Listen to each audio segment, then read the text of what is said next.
Hi friends, ഞാനിന്നൊരു ചക്ക കൊണ്ട് ഒരു 4 മണി പലഹാരം ഉണ്ടാക്കാൻ പോവുകയാണ്. സീതമ്മയുടെ കൃഷിക്കൂട്ടത്തിലേക്ക് എല്ലാവർക്കും സ്വാഗതം. ഇന്ന് ചക്ക മുറിച്ചിട്ട് അതിൻ്റെ ചുള പറക്കിയെടുത്തിട്ട് അത് പീസുകളാക്കിയിട്ട് കുരുവൊക്കെ കളഞ്ഞ് നമ്മൾ ആ ചക്കച്ചുള റെഡിയാക്കി എടുക്കുകയാണ്.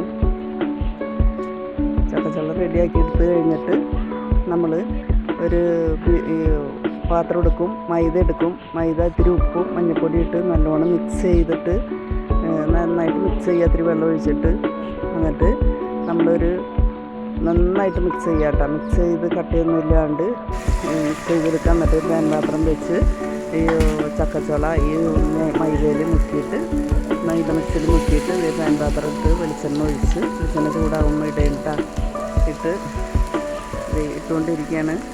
നമ്മൾ നല്ലൊരു 4 മണി പലഹാരം ഉണ്ടോ നമ്മൾ ഉണ്ടാക്കണത്. അത് ചക്കച്ചുള മറിച്ചിടുകയാണ്. അപ്പോൾ മറിച്ചിട്ട് നല്ല പാകമായിക്കൊണ്ടിരിക്കുകയാണ്. നല്ല സ്മെല്ലൊക്കെ വേണ്ടിയിട്ട് നല്ലൊരു 4 മണി പലഹാരം കുട്ടികൾക്ക് റെഡി ആയിക്കൊണ്ടിരിക്കുന്നു. അത് നമ്മൾ ഒരു പ്ലേറ്റ് എടുത്ത് അതിലേക്ക് കോരിയിടുന്നു. വേണ്ട, നല്ല അടിപൊളി സ്മെല്ലൊക്കെ വരുന്നുണ്ട്. നമ്മൾ കുട്ടികളും ഞങ്ങളവിടെ കഴിച്ചു. നല്ല സൂപ്പറായിട്ടുണ്ട്.